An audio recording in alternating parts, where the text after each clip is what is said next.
Hey, what is going on, guys? Ben here, and today I'm super excited to be checking out the brand new iPhone 8. Do a quick unboxing of it, go over all the new features, and just give you guys a sense of what's in this brand new iPhone. So without further ado, let's get started. Okay, so now looking at the box, you can see this year Apple actually went with a new black color for the black model iPhone. In fact, all of the different iPhones have a color matching box. So this is the new 8 Plus in 256 gigabytes, as you can see.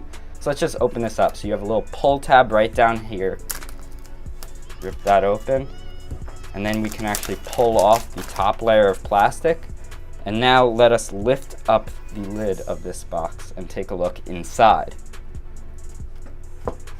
Okay, so you can see on top is a Designed by Apple packet.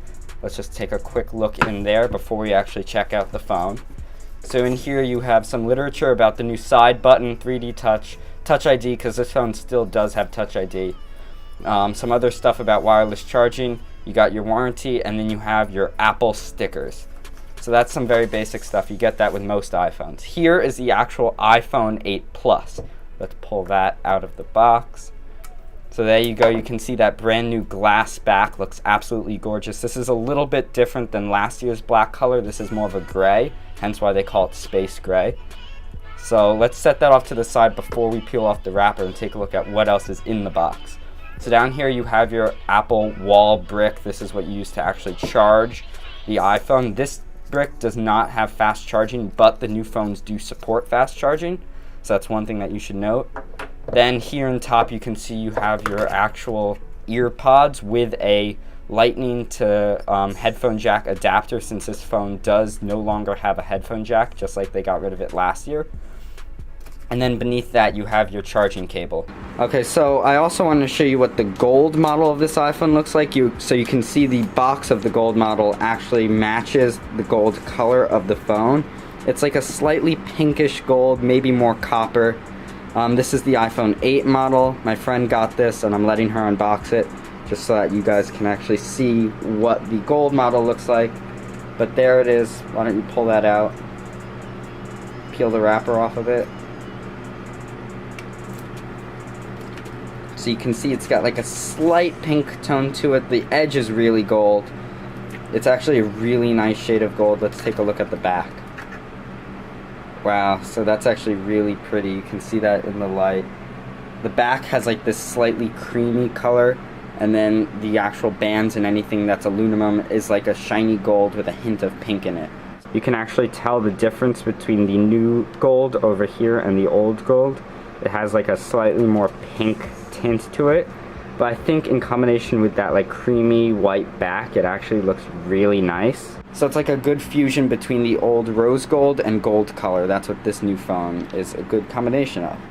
And now inside the rest of the box you have the same accessories as with the larger iPhone that I have over there. But getting back to the space gray iPhone, so why don't we peel off this plastic wrapper and take a look at the new phone. And look at that back. Look at how shiny that new glass back is. You can see it reflect in the light.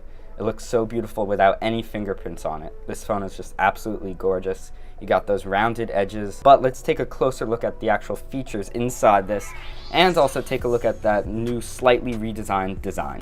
So one thing that you might have noticed is that this phone is actually very similar to the previous generation iPhone 7. You've got an extremely similar form factor with those rounded edges. You've got a similar yet slightly different display with that new True Tone feature. You also have that water-resistant shell, and there is still no headphone jack. The only real changes in terms of design are the new coloring and that all-glass back, which allows for wireless charging to finally be incorporated into an iPhone. Now, while wireless charging is not that new, what is new and what I am excited about is that new Air Power mat that Apple's going to be releasing in 2018. That should allow you to lay down your AirPods, your Apple Watch, and your new iPhone 8 all on this one white mat, and be able to wirelessly charge all of them simultaneously, which actually seems really cool. Now, besides the actual design, Apple packed a lot of new hardware into this device. So this thing is rocking the brand new A11 Bionic chip, which is actually the same that's in the iPhone 10. Now what you get with this is basically these new specialized cores. So some are designated for efficiency and some are actually designated for power. Now that allows for an overall better efficiency of using the phone, as you can use the low power cores for everyday tasks and then the high power cores for more intensive applications. This also will help you save tremendously on battery life, considering the new iPhone actually has a slightly smaller battery than the previous gen. Now, the single biggest new feature of this iPhone has to be its camera. The camera in this new phone is absolutely incredible. You now have full support for 4K video at 60 frames per second, which, if you think about it, is actually insane for a smartphone, considering that some of the highest end cameras on the market right now, like the Panasonic GH5, cost thousands of dollars to just get that same feature. And this you're getting in a smartphone, so that's actually kind of crazy. You also now have 1080p at 240 frames per second, which allows you to get super high resolution, super smooth and silky slow motion video. And the slow motion looks incredible. You can get nice, slow, high resolution shots.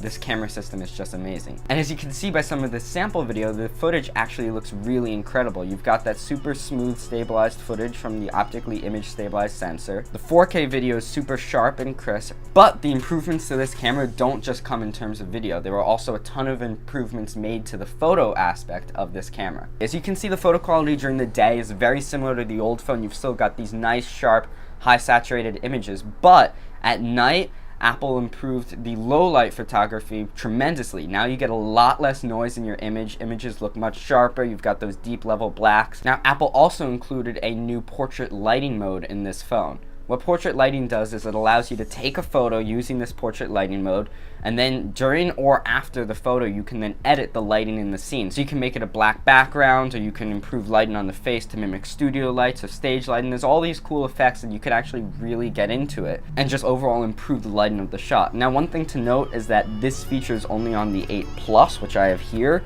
This isn't available on the 8 simply because it doesn't have the dual lens system, and you need that zoom lens in order for it to work. But if you do get an 8 Plus or the new iPhone 10 later on, this feature will be in both of those phones. Now, another thing Apple also incorporated into this phone is the ability to finally fast charge, meaning you can get the phone up to 50% in just half an hour, which is actually really impressive. Now, one thing to note about this is that you do need to get a special USB-C to Lightning cable and a USB-C power adapter from Apple. Those will run you probably a minimum of $70, something around there. Now, getting into sort of my opinions, if you compare this phone to the new iPhone 10 that's also coming out later next month, it's actually not that much different. You've still got that really fast processor, the improved camera. The iPhone 10's is a little better because you've got the optical image stabilization on the zoom lens also. But you essentially have a very similar experience without that edge-to-edge display and without Face ID. And you get it for $300 less, as the iPhone 8 starts at only $700, whereas the iPhone 10 starts at $1,000. So if you're weighing that $300 price difference to just get the edge-to-edge screen and the Face ID, which some people actually do not like in preference to the Touch ID, it might not actually be worth it to go for that more expensive upgrade. I think the iPhone 8, especially the iPhone 8 Plus, is actually a very good phone for most people, and it's going to be the phone that most people choose to get. So overall, the iPhone 8 is a very excellent phone. You know, you got a solid upgrade from the iPhone 7. I wouldn't really consider it a whole number upgrade series. Consider it more of a 7S, where you get some minor improvements to the camera, to the processor, but it's overall a very similar experience and a very similar design to the old iPhone. But in general, this is a great phone. I definitely recommend the upgrade if you have a 6S or older. If you have a 7, I would probably hold off because it's not that big of a difference, unless you really like that new video camera or the wireless charging or some other feature that Apple introduced is really important to you. So anyway, that's been my sort of unboxing and review of the brand new iPhone 8, specifically the iPhone 8 Plus. If you enjoyed this video, please hit that like button. Also, comment down below letting me know what you thought. Also, please be sure to subscribe, as I plan to get the brand new iPhone 10 to actually unbox and review for you guys. So if you're excited for that, hit that like button. Anyway, that's been it. Thanks, subscribe, and peace out. Reggie, roll over if you like the new iPhone 8. Oh, good boy.